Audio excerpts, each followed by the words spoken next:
Olá, está começando mais uma edição do programa Minuto Mamãe e Bebê. E a gente vai abrir o programa de hoje falando sobre condições da gestação e do parto que podem interferir na amamentação. É claro, com a nossa pediatra, especialista em amamentação, a doutora Flávia. Bem-vinda novamente. Obrigada, é uma honra estar aqui como sempre. Adorei esse tema, acho muito importante porque é bom as pessoas saberem se a gestação e o parto, eles interferem na amamentação. E aí eu te pergunto, eles interferem? Conta para nós. Sim, interfere muito e às vezes a gente precisa estar atento, né? Às vezes a mãe se prepara super bem para amamentação, faz cursos, faz consultoria de amamentação durante o pré-natal, tá com todo o conhecimento, chega primeiro, o bebê nasce, né? E aí tudo aquilo que ela se preparou dá tudo errado. É verdade. E aí nós precisamos entender quais são as doenças, né, do pré-natal que interferem na produção de leite e atrasam a pojadura, que é a descida do leite, e principalmente instrumentalização do parto, medicações que são feitas durante o trabalho de parto, não só parto vaginal, mas também como parto cirúrgico, né, a cesárea, que interfere na capacidade motora do bebê.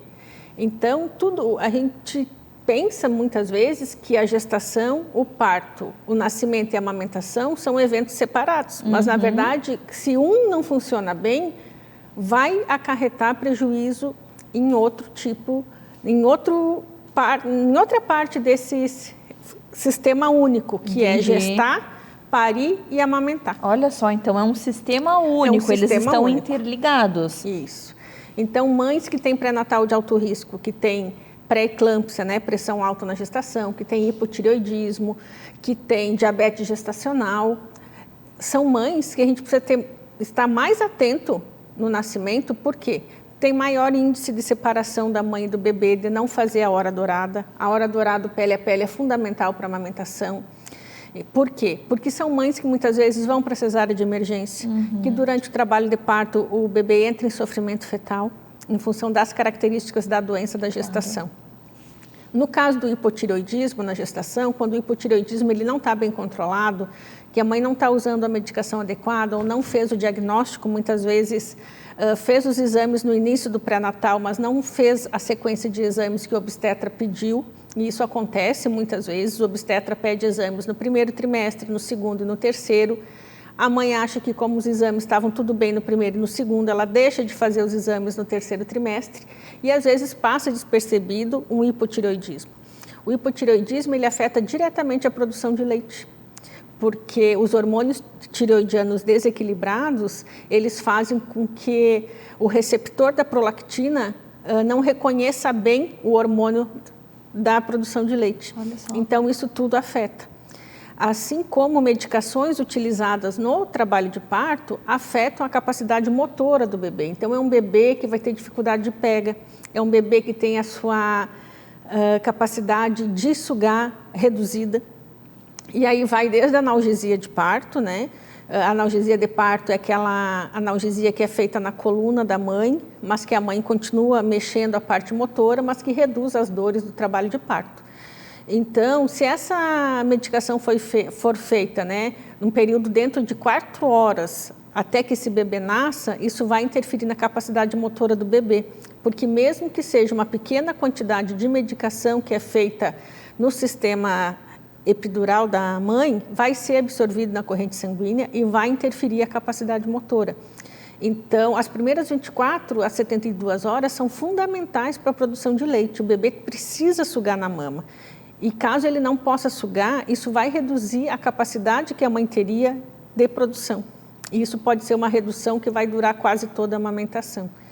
No caso do diabetes gestacional, a gente tem uma questão muito maior, né, que são bebês que têm maior índice de cardiopatia relacionado ao diabetes gestacional, são bebês que têm maior separação da mãe, então são bebês que fazem desconforto respiratório e acabam não conseguindo fazer a hora dourada.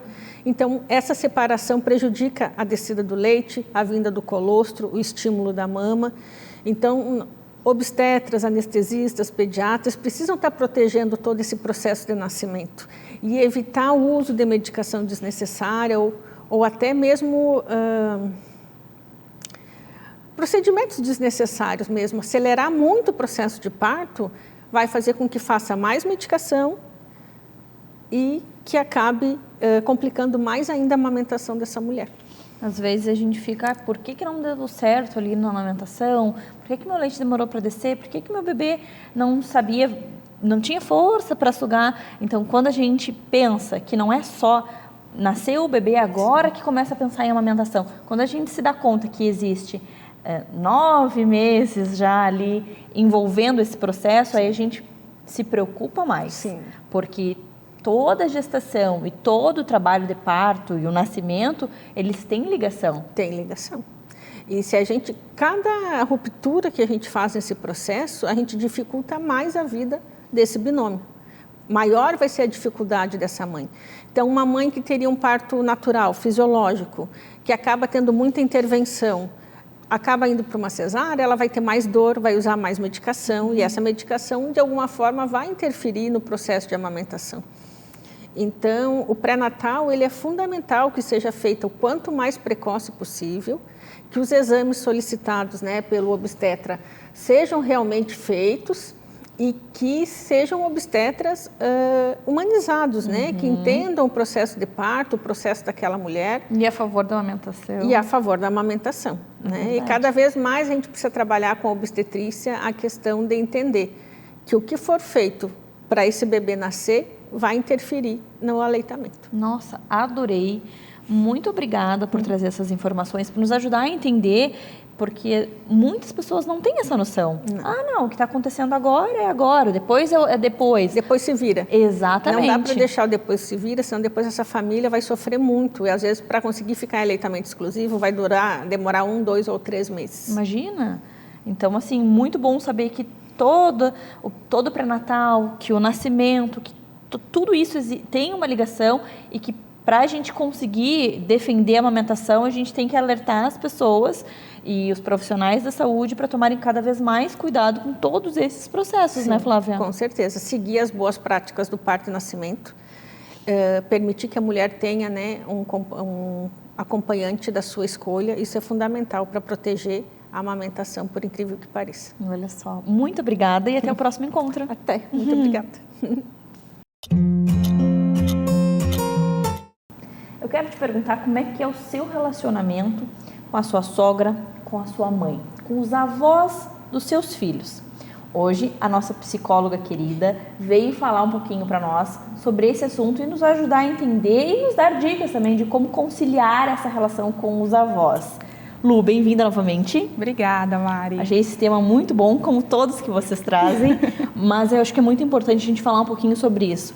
Às vezes a gente também precisa colocar um pouquinho de limite, né? Porque senão a gente acaba se magoando, se machucando e deixando pessoas que não são ali da família, mãe, pai, filho, interromper e fazer mais bagunça do que já está, porque às vezes já está bagunçado, né, Lu? Sim. Então, essa é uma fase da vida, né, em que as famílias vivenciam geralmente com muita alegria a chegada de um neto, né, toda a família se mobiliza. E como a gente já conversou num programa anterior sobre os ciclos de vida da família, né, essa transição, né, de uma família sem filhos para uma família com filhos pequenos, né, e daí os pais que viram os avós, precisa de uma adaptação, né, para todo mundo. São novas funções que cada membro da família vai desempenhar. Então, né, para os avós, é uma oportunidade de reviver aquela função materna, paterna, de poder colocar em prática mais uma vez essas funções. Só que existe um limite aqui. Então, os pais, né, estão agora desenvolvendo essa nova função. Então, os avós precisam dar esse suporte para que os pais tenham condições de exercer o seu papel de pai, de mãe, né, e aprender a fazer isso na prática. Então, nesse momento, né, onde os avós têm essa ânsia, essa vontade de ajudar, de estar disponível, de dar os conselhos, acabam muitas vezes, né, ultrapassando ali o limite, né, de permitir essa nova família fazer esse trabalho, né, colocar em prática e avaliar por si mesmo, né, o que vale, o que não vale, para que eles possam ter a oportunidade de estabelecer suas próprias regras, né, seus ideais, enfim, né, é um momento delicado, mas que os avós precisam ao mesmo tempo, né, que estão disponíveis para ajudar como rede de apoio, também terem essa, né, essa noção de até onde eu posso ir, né, até que ponto que eu posso dar esses conselhos, em vez de fazer, quem sabe pedir, né? Onde eu posso ajudar vocês? Nossa, seria tão maravilhoso se fosse respeitado isso, né? Até porque, assim, ó, mãe, o pai, eles precisam aprender a serem mãe e pai. E se tem outras pessoas se envolvendo e, às vezes, querendo fazer pela pessoa, como que eu vou aprender a ser a mãe Mariana se a minha mãe não permite isso, se a minha sogra não permite isso? Então, a gente precisa de espaço e conhecer aquela criança, conhecer a nova rotina da casa para poder exercer a nossa nova função. Então, acho que que tem que haver bom senso. Óbvio que a gente precisa de ajuda.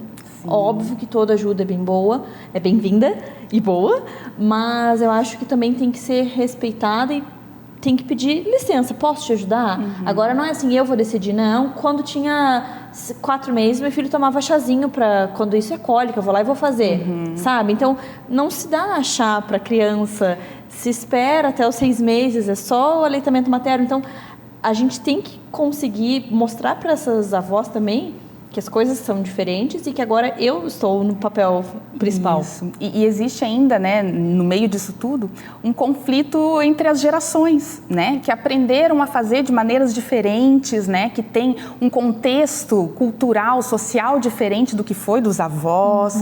Então, acaba existindo esse choque cultural, inclusive, né, das gerações, que pode gerar conflitos. Mas eu fazia assim, mas hoje eu gostaria de fazer diferente.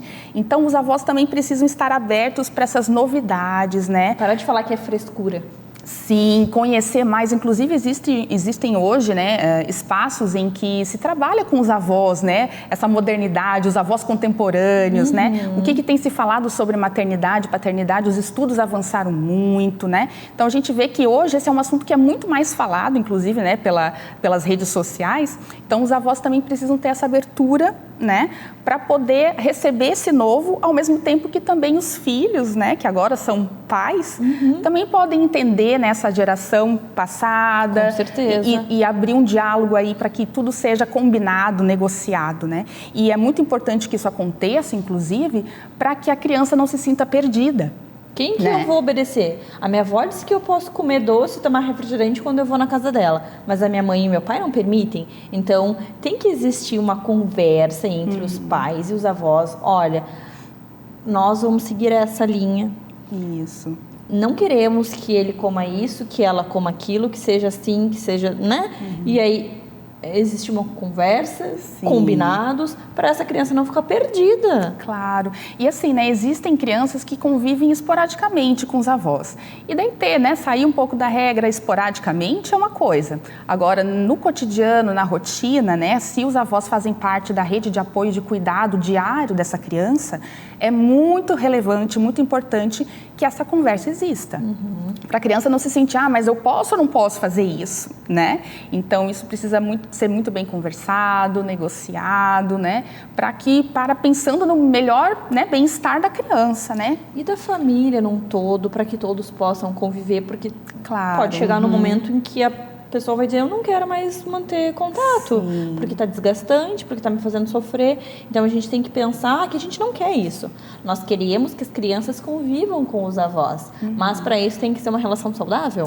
E essa convivência, né, com várias gerações. Hoje a gente tem até famílias com 3 gerações, né, de bisavós, avós. Olha o que importante e que legal que isso é para a criança, poder conhecer a história da sua família, poder conhecer e aprender com seus avós e bisavós. Então, que a gente possa ter esse espaço de diálogo, de conversa, para poder colocar essas coisas, né, nos trilhos. E, de novo, né, Mari, se estiver muito difícil, né, e a comunicação está gerando conflitos ou até mesmo rompimentos, né, acontecem muito nessa fase da vida, procurar uma ajuda de um psicólogo que possa ajudar você a processar tudo isso, a encontrar estratégias de comunicação que sejam mais assertivas, né? Então, tudo isso é muito importante. É verdade, porque às vezes a gente não sabe como lidar e acaba fazendo tudo errado. E se você tivesse chamado um profissional para te ajudar antes, talvez não tivesse virado essa bola de neve. Isso. Daí você vai conseguir se comunicar com a pessoa, o profissional vai te ajudar a entender também o outro lado, porque às vezes a gente se segue, vê só a nossa verdade. Então o profissional vai ajudar e aí as coisas vão ficar tranquilas. Isso é muito importante, né? Então, quis trazer esse assunto assim para a gente debater. Nem sempre a gente pensa, né, nessa relação que é tão importante para as crianças e para os pais também terem um apoio desses avós.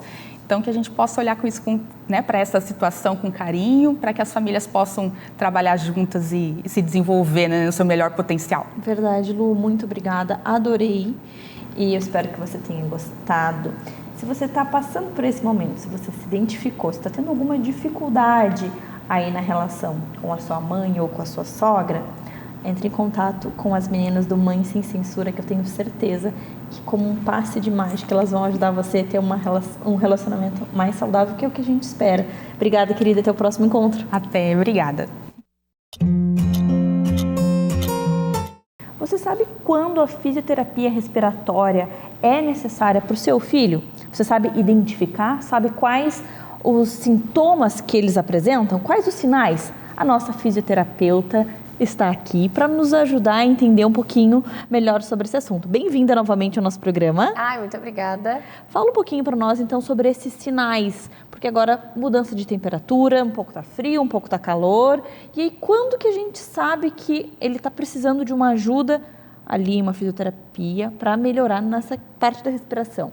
Então, primeiro, agradeço de novo pelo convite. É um tema bastante importante, principalmente quando a gente pensa agora na primavera também, né?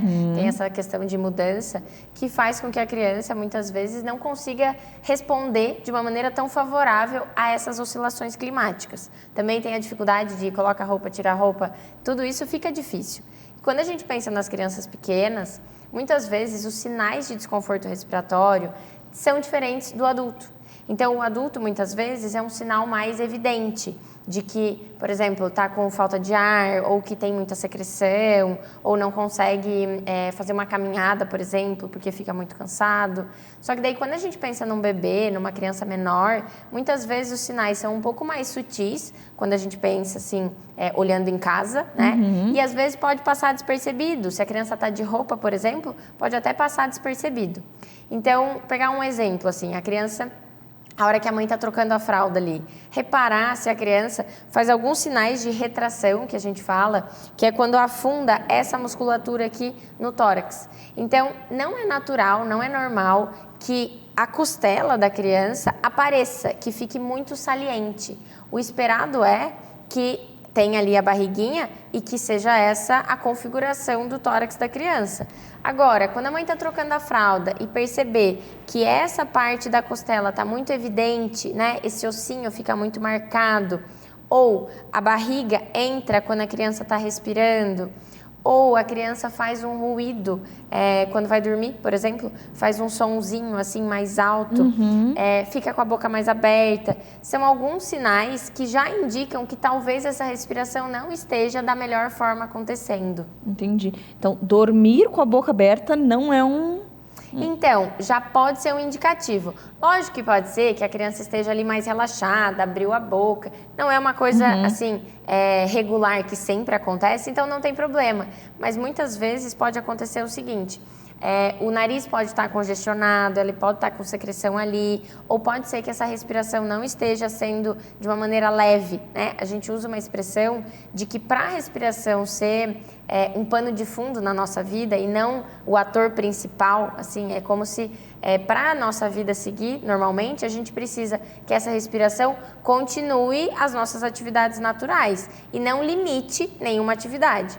Então, se, por exemplo, para a criança ficar sentada, ela fica muito cansada, a boca fica mais aberta, é sinal de que essa respiração está aparecendo mais do que deveria, entende? Então, a nossa respiração, ela deve ser prioritariamente sem esforço, sem muito gasto de energia. E com isso, a criança vai conseguir correr, brincar, se desenvolver, né? Agora, se essa respiração está aparecendo muito, assim, se ele está gastando muita energia para respirar, existe uma chance de ela brincar menos, explorar menos por conta dessa restrição. Entendi. E daí, com esses sinais, ótimo, as mães já ficam mais em alerta, já ficam prestando atenção. E aí, meu filho está apresentando 1, 2, 3 desses sinais. Vou levá-la para a Júlia. Exatamente. O que acontece? Como que é esse tratamento? Como que é a fisioterapia para a parte respiratória? Então, eu trabalho com a fisioterapia que a gente chama fisioterapia respiratória gentil, que é através do método reequilíbrio tóraco-abdominal. É um método de uma terapia manual, né? Então, ele foi idealizado por uma fisioterapeuta que mora aqui em Florianópolis, chama Maria Ângela. E a abordagem consiste em manuseios suaves, onde a gente vai direcionar as musculaturas do tórax, abdômen, caixa torácica, a funcionarem de uma maneira adequada. Porque o que acontece? É algo inconsciente, né? A respiração. Sim. Então, a criança está ali respirando da forma com que ela consegue.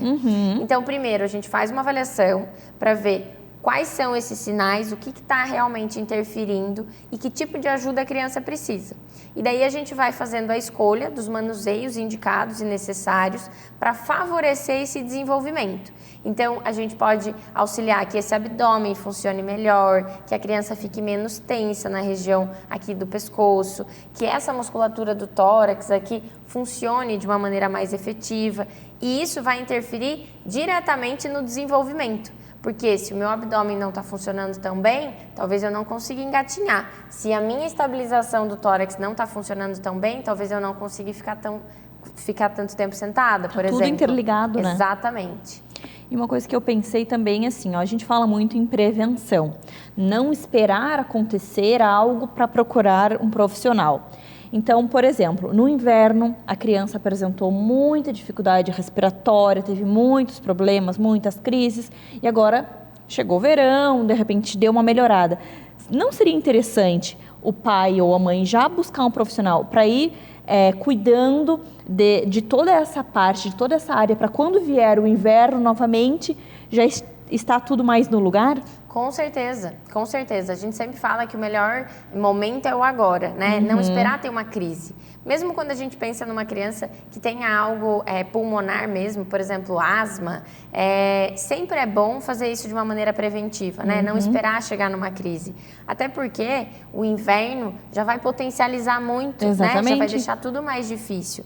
Então, a partir do momento em que a gente já começa esse trabalho agora, ele vai ter mais capacidade respiratória, ele vai conseguir ter mais, por exemplo, força para tossir, se tiver uma secreção, né? Então, ele vai conseguir se defender melhor dessas mudanças climáticas. E outra coisa também, que antes do inverno vem o início das aulas, né?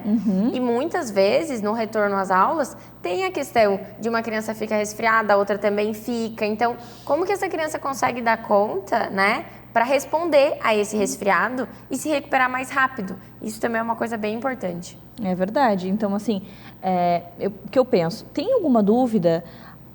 Acha que a criança pode estar com alguma dificuldade? Leva para um profissional avaliar. Porque não a gente fica, não deve ser, um dia respirou mal, ficou com a boca aberta.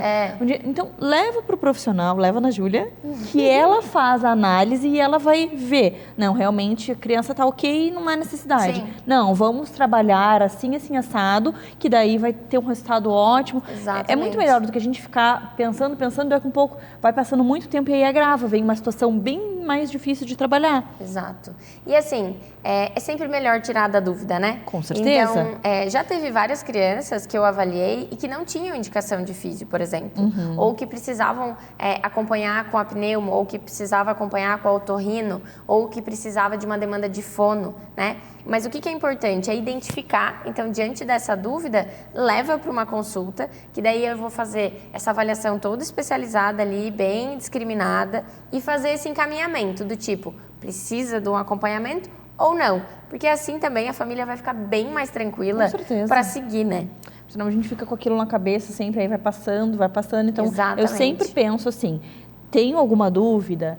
Acho que pode ser... Vamos chamar um profissional, vamos ver para descartar qualquer possibilidade. Porque tudo que a gente começa cedo a tratar, o resultado é muito melhor, né? Com certeza. Você sabe, você está direto com bebezinhos e quanto antes qualquer tratamento é feito, o resultado é muito melhor porque corpo novinho parece que reage mais rápido, né? Com certeza, com certeza. A capacidade de resposta da criança é muito mais intensa do que a nossa, né? Então, a gente tem tanto a questão da própria neuroplasticidade, que é essa capacidade do nosso corpo, do corpo da criança principalmente, de responder. E se a gente pensa nos primeiros 2 anos de vida, essa capacidade de remodelamento é muito maior, né? Em termos de conexões cerebrais e tudo mais. E quando a gente pensa na parte respiratória, tem uma questão assim, quando a criança nasce, essa parte aqui, essa parte da caixa torácica, não é óssea, é uma cartilagem. Então, se essa criança tem um esforço, ela ocasiona, por exemplo, numa deformação da cartilagem. Então, pode ser que o peito entre, assim, né? Faz um buraquinho. Só que o que acontece? Se a gente trabalha cedo, né? Se a gente intervém cedo, isso vai corrigir e quando se consolidar, quando virar osso, essa parte, ele não vai ter nenhuma alteração. Agora, imagina que ao longo do tempo a criança vai fazendo esforço e não é tratado, isso pode se consolidar numa deformidade, numa condição física, né? Então, o osso ficaria deformado, ficaria com uma alteração ali que iria, sim, interferir no desenvolvimento dele a partir de então. Então, sempre tem esse olhar dessa prevenção do quanto antes, faz toda a diferença. Nossa, querida, adorei. Muito obrigada por dividir conosco tanto conteúdo e por nos trazer essas dicas, que eu tenho certeza que agora você vai ficar mais atento e se tiver alguma dúvida, manda mensagem para nós que a nossa fisioterapeuta nos ajuda a responder e até o nosso próximo encontro. Até, muito obrigada. Vamos falar agora sobre andador. Será que pode? Será que não pode? Quem vai nos ajudar a entender esse assunto é, lógico, a nossa ortopedista pediátrica, a doutora Cíntia. Bem-vinda novamente. Muito obrigada, Mari. As pessoas têm muita dúvida sobre o andador. Por muitos e muitos anos ele foi utilizado, ele era um item essencial no enxoval, todo mundo tinha. E agora a gente vê uma onda de profissionais e pessoas, e até mesmo não se vê muito nas lojas. Então, por que mudou essa imagem? Isso é uma verdade, né? Eu andei de andador, provavelmente também. Você também. Então, eu recebo muita gente no consultório com essa pergunta. As avós orientam, pedem, porque esse era o normal para a época. Então, hoje a gente tem estudos que mostram algumas coisas que falam contra o uso do andador. A primeira coisa está associada aos traumas, né? Observou-se que existia um grande número de traumas em crianças que usavam andador, inclusive traumas graves como traumas de crânio, o que a gente chama de TCE, né? O trauma crânioencefálico. Então, a partir daí, a Sociedade Brasileira Americana de Pediatria e depois a brasileira passaram a contraindicar o uso do andador. Justamente por essa questão das crianças estarem no andador, por causa do risco de lesão. Olha só. Primeiro que a criança ela não tem a noção do perigo, né? Então ela não consegue entender que tem uma escada, ou às vezes um pequeno desnível pode ser o suficiente para aquele andador virar, né? Então às vezes na escada, sem uma proteção, ela pode cair da escada, né? E outra coisa que o andador é perigoso, ele tem rodinhas, e a criança vai mais rápido, e ela não tem o reflexo da criança ainda também é imaturo, ela não tem o reflexo pronto, então ela não consegue nem parar, nem entender que tem um risco, né? E ela não consegue nem se defender daquela situação. Então, realmente, a gente vê lesões nos membros superiores, mas muita lesão na cabeça, né? Então, esse foi o primeiro passo, assim, para afastarmos os andadores das crianças. Depois, quais são as outras contraindicações? Tem uma outra coisa que é importante, porque assim, o que a maioria das famílias fala é que o fato de você colocar a criança no andador dá alguma liberdade para os pais. Porque, querendo ou não, no momento que a criança está aprendendo a andar, ela precisa de muita atenção, de uma supervisão muito maior do que antes, né? Então, quando a criança, a mãe coloca a criança no andador, ela pode deixar a criança ali um pouquinho e fazer outra coisa. Isso é outro problema que também está associado às lesões, né? Você deixa a criança desassistida, né? Mas uma coisa que se percebeu também que o uso do andador, ele atrasa o desenvolvimento motor da criança, exatamente o contrário do que muita gente acha. A maioria das pessoas acha que, não, eu vou colocar a criança ali, ela já vai melhorar a musculatura, porque a criança vai ficar mais tempo em pé. E ela vai aprender a trocar o passo. E, na verdade, é exatamente o oposto. Porque, assim, para a gente aprender a andar, a gente precisa de um desenvolvimento cerebral. As células do cérebro precisam estar maduras para elas mandarem a informação para a criança andar, né? Então, eu preciso dessas informações e eu preciso de um músculo que consiga se contrair, eu consigo, de forma adequada, eu preciso de equilíbrio, né? Então, às vezes, você colocar uma criança muito precocemente no andador, ela não vai conseguir se equilibrar, né? Então, a capacidade dela de colocar o centro de gravidade dela da forma adequada para andar é diferente. Então, ela aprende a andar sentada e ela anda com a ponta do pé. E não é assim que a gente anda. Que a gente vê na marcha normal. Na marcha normal, a gente anda com o pé inteiro no chão, alternando o apoio. Bumbum não está sentado, não está sentado, né? Então, assim, é completamente diferente o centro de gravidade da criança sentada, do adulto, de qualquer pessoa sentada e da pessoa em pé. Então, ela aprende a andar de uma forma inadequada e depois, a hora que ela realmente precisar aprender a andar, ela vai ter que aprender a andar de novo de uma outra forma. Então, isso acaba atrasando. Um atraso total, nada a ver com o que se dizia que eles iam forçar a musculatura e incentivar, e a criança aprende muito mais rápido. Nada a ver.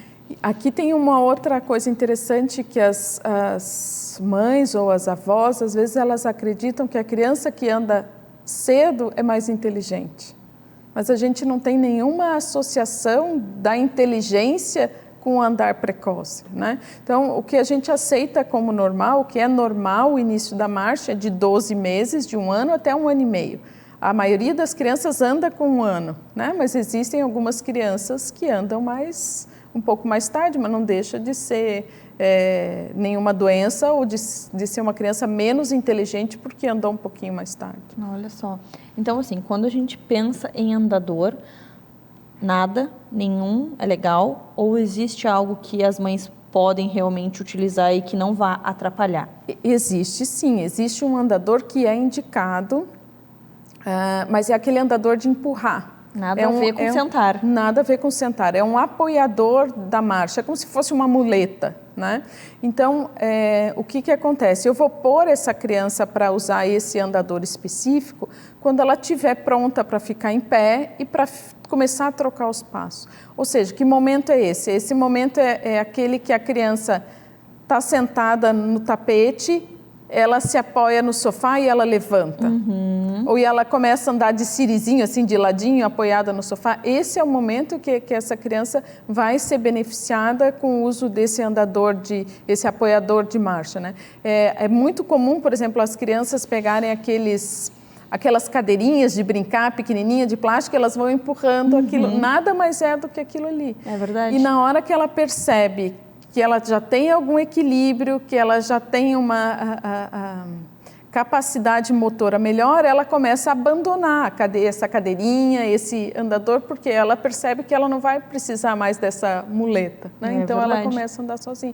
Esse andador, ele é indicado. Sim, até porque esse andador, ele vai ser utilizado no momento em que a criança já mostrou que ela está pronta. Exatamente. Não vai ser colocada sentada para estimular algo, ficar em pé, sabe? Aprender a andar de uma forma que não é a forma normal da gente andar. Não, ela vai usar esse andador de empurrar quando ela já fica em pezinho e anda no sofá empurrando a cadeirinha, ao invés de empurrar a cadeirinha. Exatamente. Vai ser um auxílio para a marcha dela. Sensacional, que bom, né? A gente ter os estudos, a gente poder evoluir e poder mostrar para as pessoas que ainda criticam, porque eu usei e foi muito bom. Poxa, se tem estudos mostrando que não é legal e que existe uma opção que é boa, vamos acreditar em pessoas que estão se dedicando para isso, né? É porque às vezes a gente escuta, eu usei e tá tudo bem, tô aqui, tô viva, mas teve gente que cortou cabeça, que tem cicatriz. Pois é. Então existem o outro lado da história também. É verdade. Adorei. Que bom que você trouxe esse tema. Eu espero que você tenha gostado e mostre aí para o pessoal que é a favor ainda do andador. A nossa ortopedista está dizendo que não é legal e que existe sim uma opção que é saudável, que é bacana, que é a opção do andador de empurrar. Doutora, adorei e até o próximo encontro. Até. Obrigada, Mari. Eu convidei a doutora Thaís, a nossa oftalmologista pediátrica, para falar um pouquinho sobre conjuntivites. É isso mesmo. Aqueles probleminhas que acontecem ali no olhinho das crianças e a gente fica desesperada. Doutora Thaís, bem-vinda novamente ao nosso programa. Obrigada. Então, me fala um pouquinho sobre os tipos de conjuntivites, quais são as causas, como trata cada uma, explica tudo para nós. Então, assim, as conjuntivites a gente pode separar, né, classificar principalmente em conjuntivites que são infecciosas e conjuntivites não infecciosas. A conjuntivite infecciosa são aquelas que são por germes, né? Principalmente os vírus e as bactérias. Então, as virais são as mais comuns, né? De todas, as que são mais transmissíveis também.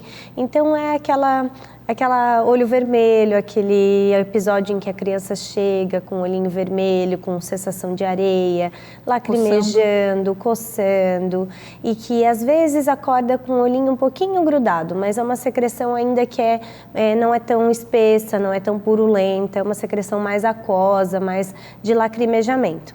Então, a purvírus é essa que é a mais comum, né, de todas, e ela é que a gente trata normalmente só com lubrificantes, com compressas frias, porque daí alivia esses sintomas de coceira, de lacrimejamento, de sensação de sensibilidade à luz, né? E essas são as que passam rápido, normalmente em uma semana, 10 dias, né? Mas que são as mais transmissíveis. Então, por isso são aquelas que a gente sempre pede para segurar a criança em casa, para não transmitir para as outras crianças, né?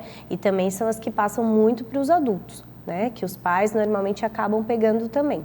E uma vez que a criança ou que o adulto pega, ela cria imunidade ou ela pode pegar várias outras vezes? Não, pode pegar várias outras vezes. Então, são vários vírus, né? Sim. Como o vírus, normalmente a gente está vendo aí pelo nosso Covid, que tem muitas mutações, né? Então, acaba tendo várias variantes, né, dos vírus, então acaba sendo algo que pode pegar várias vezes. Então, cria uma imunidade parcial, mas não acaba criando uma imunidade suficiente para não ter nunca mais. E normalmente também os vírus, né, eles podem ser seguidos de uma infecção viral de vias respiratórias. Então, às vezes, a criança ou o adulto começa um quadro de conjuntivite depois de um quadro gripal. Então, estava lá congestionado o nariz, né, estava com ínguazinha atrás da orelha, na mandíbula, e daí depois começa um quadro de conjuntivite. Então, essa história é bem comum. A criança está sempre com alguma coisa, né? Começa aqui, depois vai para lá. Mas a gente sabe que, então, é viral. Isso, essa é a mais comum de todas, né? Então, e ela é a principal diferencial dela é a conjuntivite bacteriana, que também é bem comum, né? Que pode ser pega por bactérias que a gente entra em contato nas superfícies ou que passa de uma pessoa para outra, e que daí quando a gente leva a mão ao olho, a gente acaba encostando ali na mucosa da conjuntiva e infeccionando aquela mucosa. Só que a diferença principal entre as duas, né, entre a conjuntivite viral e a bacteriana, é o tipo da secreção.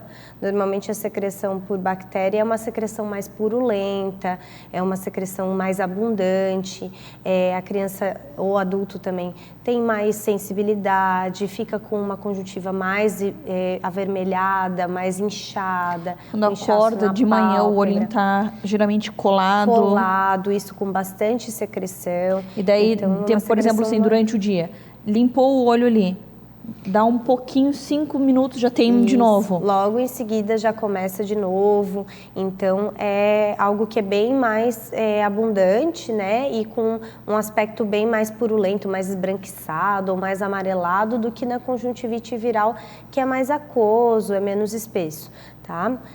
Só que na conjuntivite bacteriana a gente daí tem que passar os antibióticos, né? Porque senão a gente, apesar de muitas delas resolverem também sozinhas, mas demora um pouco mais de tempo e elas acabam daí tendo mais, por ter mais sintomas também, a gente acaba prescrevendo os antibióticos.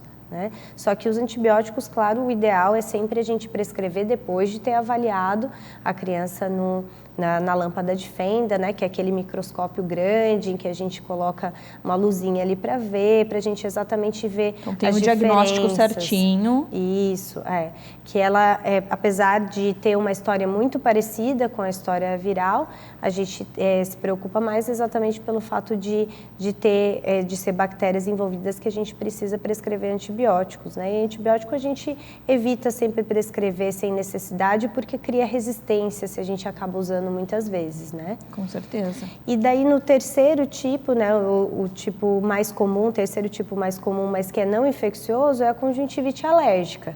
A conjuntivite alérgica tem um padrão bem parecido com a conjuntivite viral, só que ela tem muito menos secreção e geralmente tem a história de a criança estar coçando muito os olhos depois de ter entrado em contato com poeira, com pelo de cachorro, ou com algum outro produto químico, alguma coisa que seja irritativa, e geralmente tem a história associada de ou rinite alérgica, ou asma, ou dermatite atópica.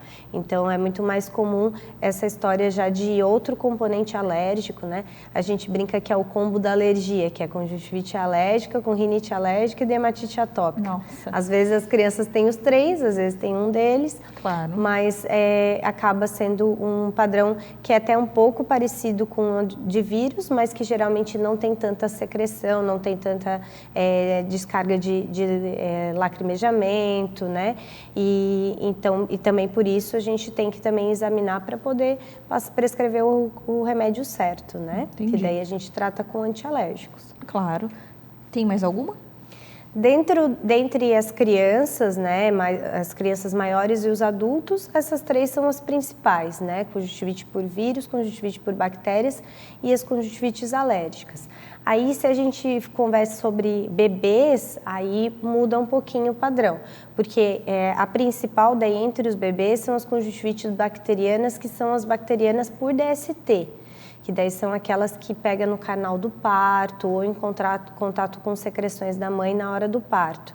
Então, são bactérias também, né, que normalmente é a gonorreia ou a clamídia, só que daí tem um tratamento que é específico e geralmente a gente precisa fazer tratamento sistêmico também, fazer antibiótico na veia, porque elas são muito agressivas. Então, são aquelas crianças que logo nos primeiros dias depois do parto, elas já começam com uma descarga de secreção muito abundante, com bastante pus, com o olho bem vermelho, olho bem grudado, e daí a gente precisa fazer esses antibióticos logo, porque tem um risco muito grande de causar dano na córnea, que é a parte transparente que fica na frente do colorido do olho. E esse dano na córnea pode levar até a cegueira. Então é um quadro bem mais agressivo e bem mais importante de ser tratado. E nos bebês também a gente tem um tipo específico, que é bem particular, que é a conjuntivite química, que é quando a gente logo que a gente nasce, né, lá na maternidade, é feita a limpeza dos olhinhos depois do nascimento e colocado um colírio, que é o colírio de nitrato de prata, que é exatamente para tentar quebrar essas bactérias que são as bactérias do trato vaginal. E daí, quando coloca esse colírio, algumas crianças fazem uma conjuntivite química por conta desse colírio. E daí acaba fazendo um lacrimejamento, um pus também, mas uma secreção um pouquinho mais clara, né? E fica com o olho vermelho, com sensação de fotofobia, então a criança não consegue abrir direito o olhinho. E daí tem que ser tratado, né? Normalmente a gente trata com o próprio lubrificante e espera, faz compressinhas, porque essa conjuntivite depois de alguns dias já passa. Mas é um tipo bem particular que acontece só nos bebês por conta desse colírio. Doutora, adorei. Obrigada por trazer tantas informações para nós, dividir tanto conhecimento. Espero que você também tenha gostado. Se ficou alguma dúvida, entre em contato que a gente responde tudo para você. E até o nosso próximo encontro. Obrigada.